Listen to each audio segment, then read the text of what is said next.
Well, all the club stands are here in this hall. What were you interested in? Not sure. I wanted to do something where I could meet people.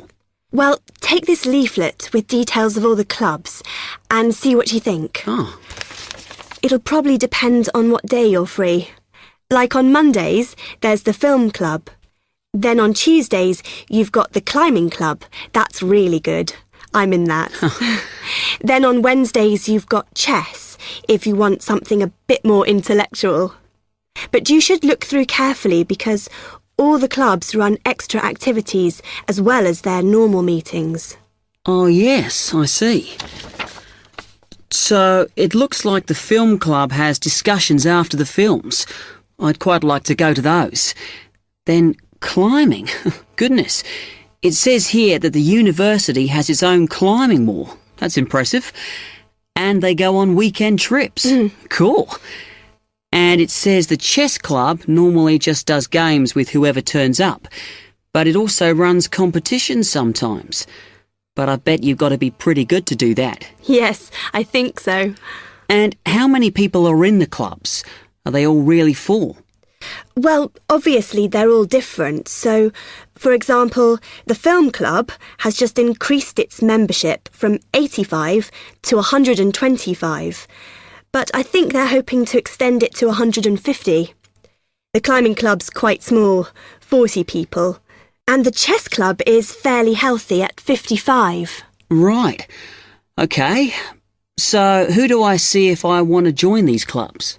Well, if you go round the stands and speak to the people there, for the film club, that's the events organiser. For climbing, you'll need the club secretary, and the chess club is organised by one of the maths tutors. OK? Yep. I think I'll start with the climbing club. It sounds good. Oh, well, as I said, I'm in that, so I might be able to help you a bit. You now have 30 seconds to read questions 5 to 10.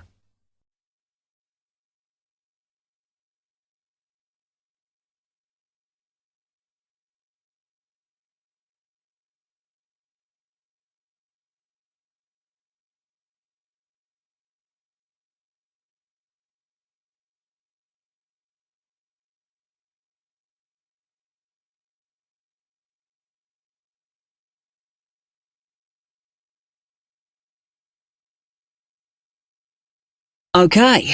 It says in the leaflet that they get together twice a month. Is that right? Yes. Oh, you must join. It's really good fun.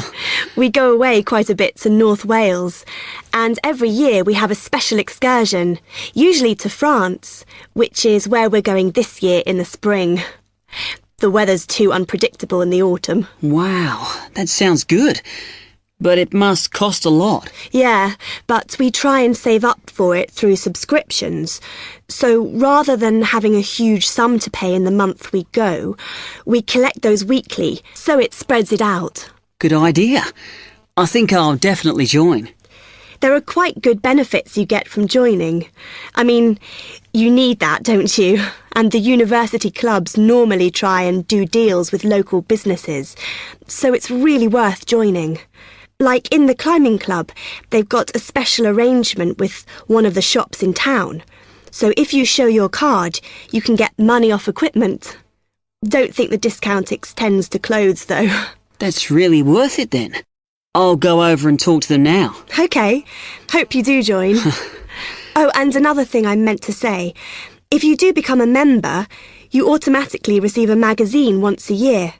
It's quite useful and interesting because it goes out to all the national climbing clubs. And the other thing is, if you come to every session, then you can get a complimentary ticket to the big exhibition that's held in Cardiff every year. So, hope to see you. Yeah, well, thanks a lot for your help.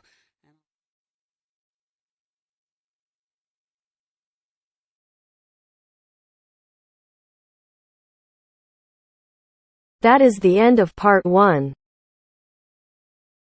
You now have half a minute to check your answers.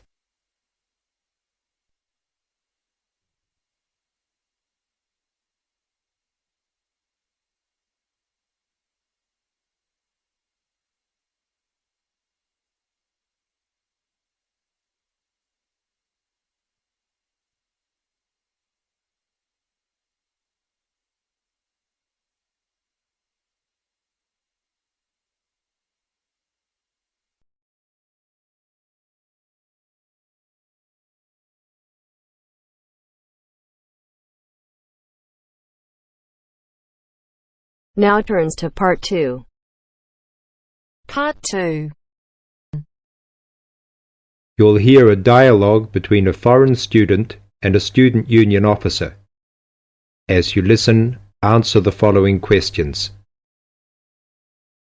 First, look at questions 11 to 13.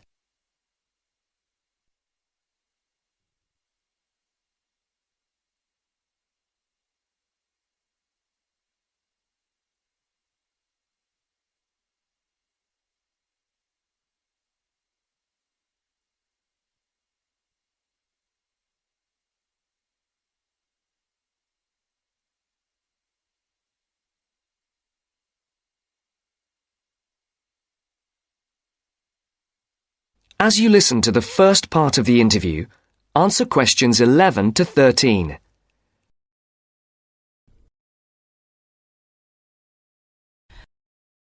Good morning. Can I help you? Yes, I'd like to know something about the British medical scheme.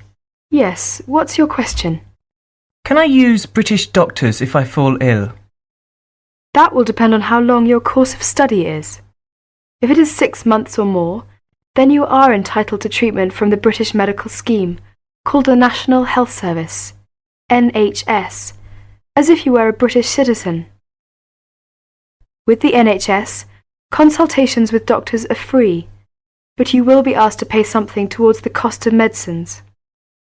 In 1987, this is £2.40 for each item of medicine. You are also entitled to free treatment in British hospitals. Always make sure the doctor knows you want treatment from the NHS, as doctors also take private patients, who pay the full cost of all their treatment. How do I make sure I can be treated by the NHS? If you are eligible for treatment, that is, you are registered on a course of 6 months or longer, then the first thing you should do is to register with a doctor. You should register with any doctor close to where you live. Local post offices have lists. Now look at questions 14 to 20.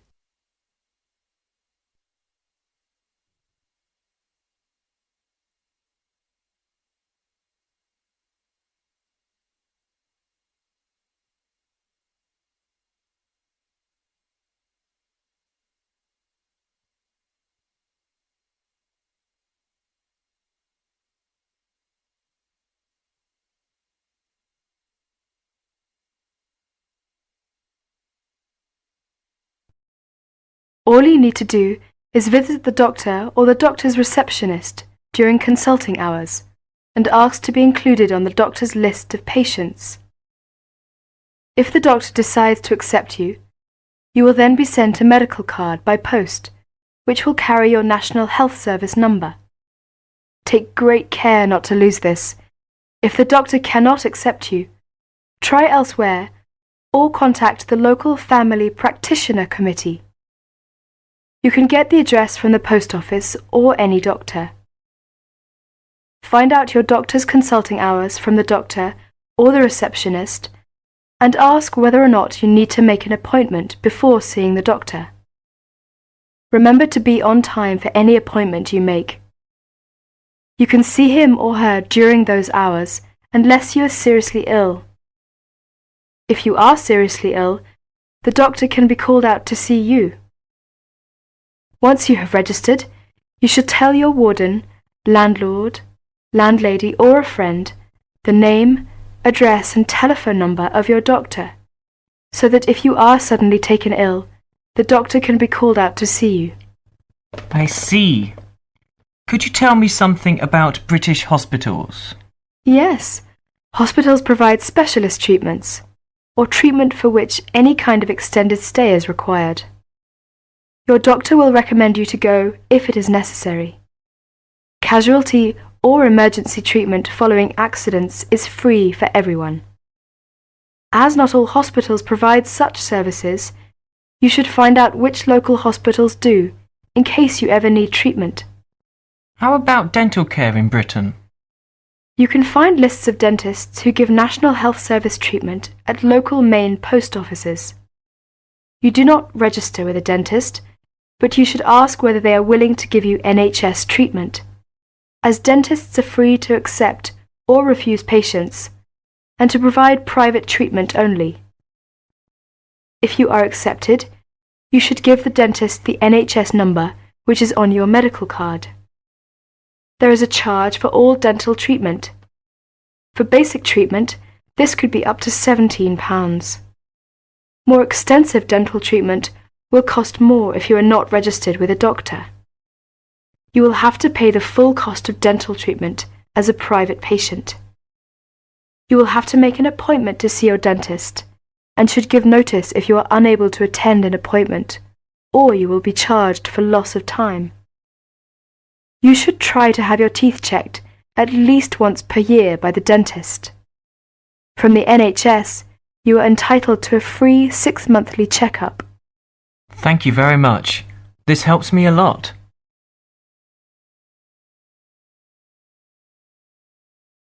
That is the end of part 2. You now have half a minute to check your answers.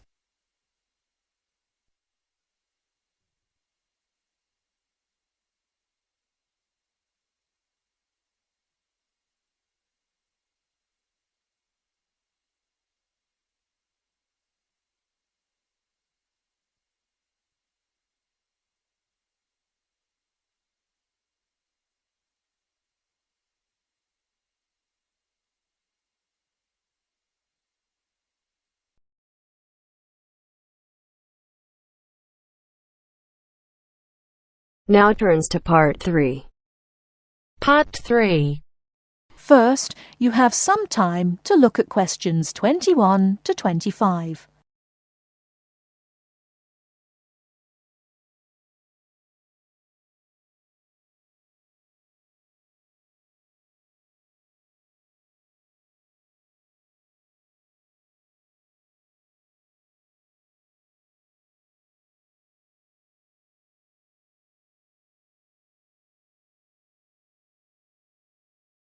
Now listen carefully and answer questions 21 to 25. Good afternoon, everybody. It's Ronald Jaff with this week's edition of Movie Talk.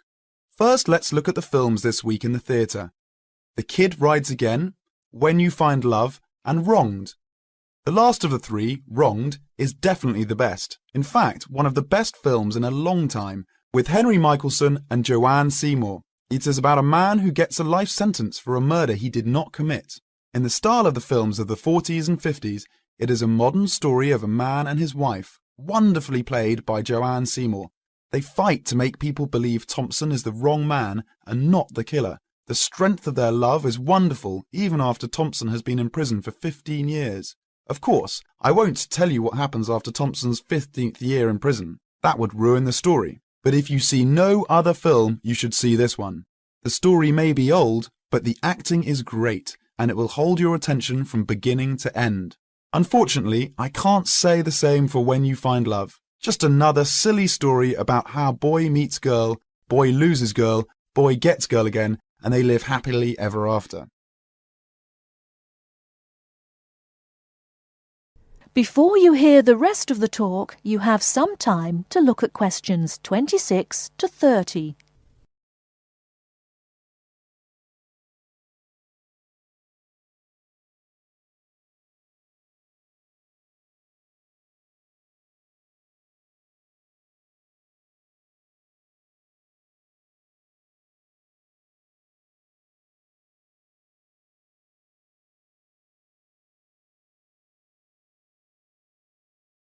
Now listen and answer questions 26 to 30.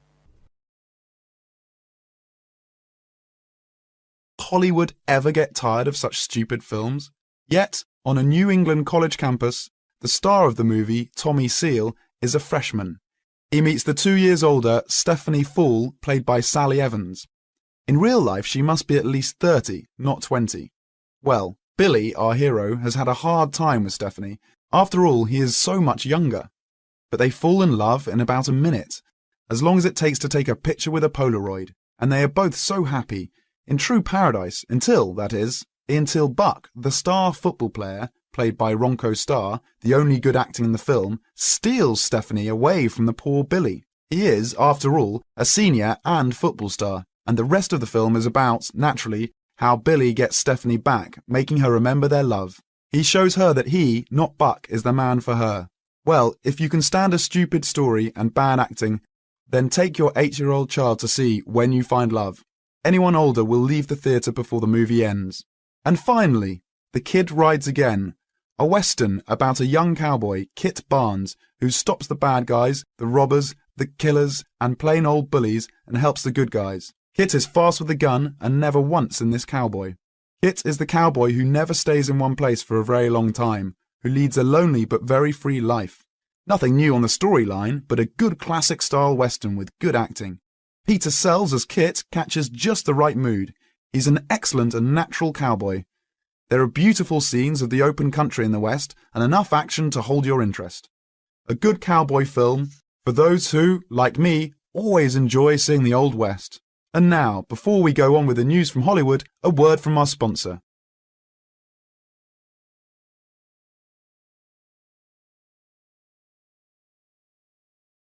That is the end of part 3. You now have half a minute to check your answers.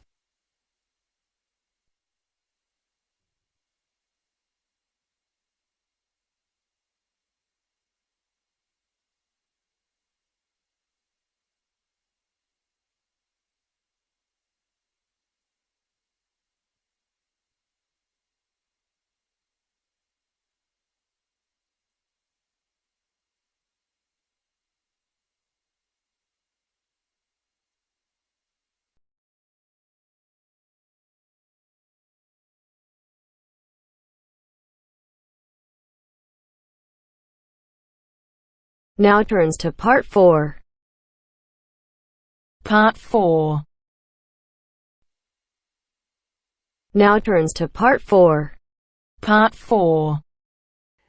You will hear part of a lecture about psychological testing. First, you have some time to look at questions 31 to 40.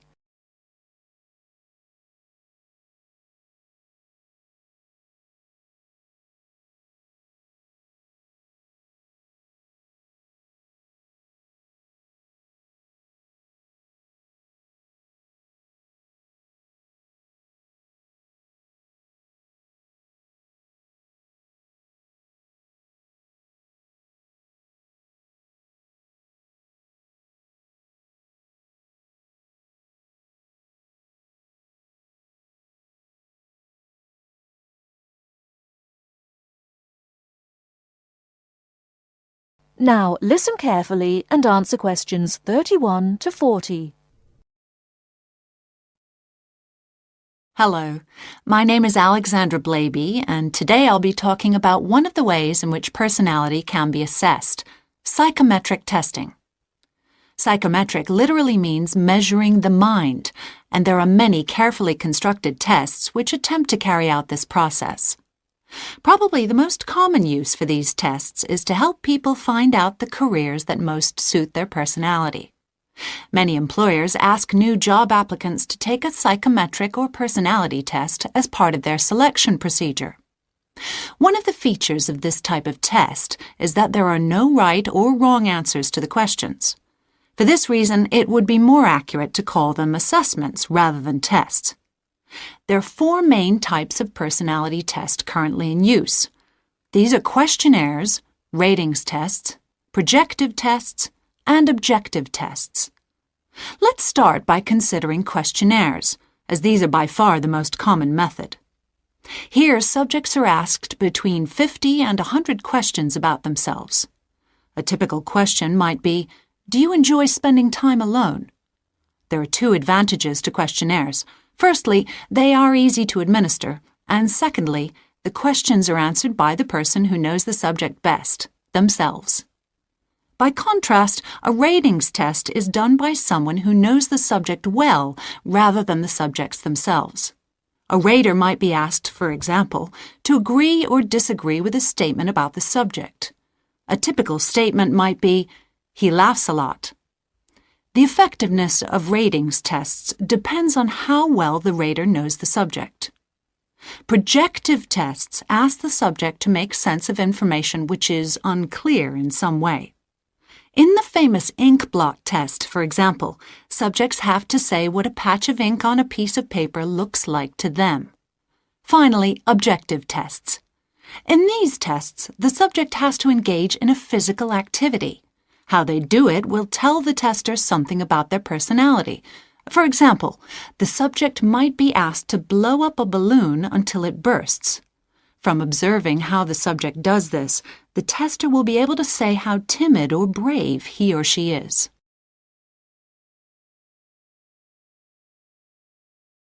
Perhaps at this stage we should clarify what exactly we learn about people from psychometric tests. The overall purpose of the tests is to identify personality leanings or inclinations rather than fixed qualities or, as some people fear, character weaknesses. This explains why tests often include several similar questions. How consistently the subject answers these will enable the tester to reach an accurate assessment. Incidentally, the assessment procedure may be carried out by a psychologist or another trained individual, but is most frequently done automatically by a computer. The effectiveness of any method which asks questions, of course, is heavily dependent on the individual's willingness to answer a set of standard questions. One of the most well-respected psychometric tests is the Myers-Briggs test, which asks subjects about their preferences in 4 main areas. Firstly, the test asks people where they direct their energy, to the outer world of activity or the inner world of thoughts and emotions. Secondly, people are asked how they prefer to process information, in the form of known facts or in the form of possibilities. The third area is decision-making. Do people make decisions on the basis of logic or of personal values? Lastly, Myers-Briggs tests ask people how they prefer to organize their lives, in a structured or a flexible way.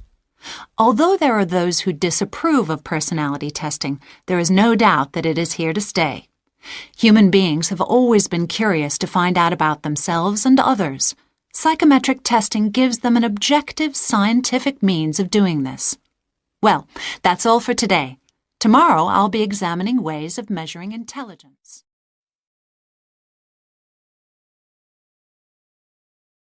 That is the end of part 4. You now have half a minute to check your answers.